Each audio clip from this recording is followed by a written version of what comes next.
लग्नाचे दागिने म्हणजे श्रीमंत पेशवाई दागिने, नाशिकचे सुप्रसिद्ध सराफ मयूर अलंकार सराफ।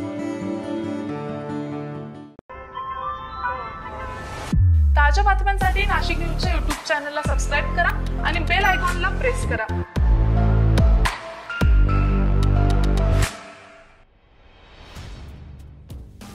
नाशिकमध्ये काल शुक्रवारी हिंदू समाजाकडून पुकारण्यात आलेल्या बंदला काहीसा गालबोट लागला। नाशिकमधील मेन रोड परिसर आणि पिंपळ चौक परिसरात दगडफेकीची घटना घडली। दोन जमाव एकमेकांसमोर आल्यानं ही दगडफेक आणि वाहनांची तोडफोड झाली।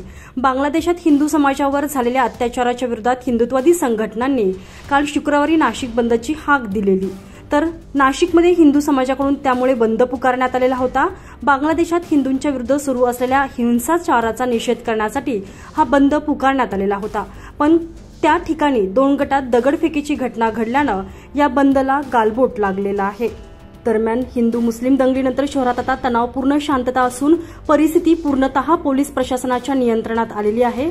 ज्यांनी ही दंगल घडवली आहे त्यांच्यावर कठोर कारवाई पोलीस प्रशासनाकडून करण्यात येत आहे।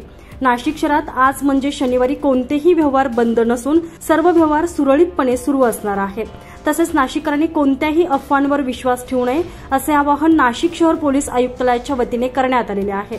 अफवा पसरवणाऱ्यांवर आणि समाज माध्यमांवर धार्मिक तेढ निर्माण होईल अशा पोस्ट करणाऱ्यांवर कठोर कारवाई करण्याचा इशारा देखील पोलीस प्रशासनाने दिलेला आहे। तुषार ढेपले, नाशिक न्यूज, नाशिक।